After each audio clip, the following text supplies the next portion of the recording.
The first response to a common injury or incident makes a huge difference to the affected person's recovery.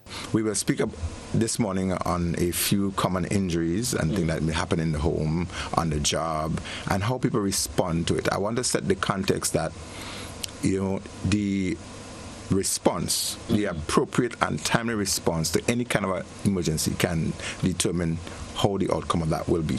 That was the sentiment of former disaster coordinator at the Disaster Management Agency NADMA, Sylvan Mc Intyre, as he addressed civilians' response to incidents or injuries. First aid is the first and immediate assistance given to any person with either a minor or serious illness or injury, with care provided to preserve life, prevent the condition from worsening, or promote recovery. It includes initial intervention in a serious condition prior to professional medical help being available, such as performing cardiopulmonary resuscitation or CPR while awaiting for an ambulance, as well as the complete treatment of minor conditions, such as applying a plaster to a cut. According to Mr. Mc Intyre, anyone can render first aid, and knowing how to perform CPR is an asset. Our health facilities, our health practitioners, they are sometimes overwhelmed with responsibilities at their facilities.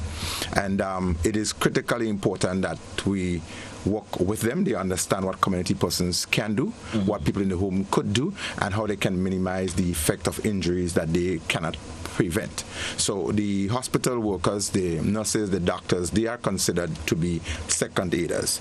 And so anybody can be, could render first aid. Mc Intyre gave some examples of common emergencies. Someone gets a cut with a sharp instrument, which is an incision, or somebody gets a laceration, one of these jagged open wounds that would bleed profusely or otherwise. How do you deal with that?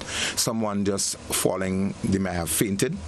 People having injuries like chronic, otherwise thing that would come on them. For instance, you may have emergencies like asthma attack, epilepsy, someone getting a mild stroke or otherwise, or even a mild heart attack. There are quite a number of things that you can do. For instance, you're at home and you get a burn. What do you do? Or somebody get a burn. For GBN News, Beverly Telesford.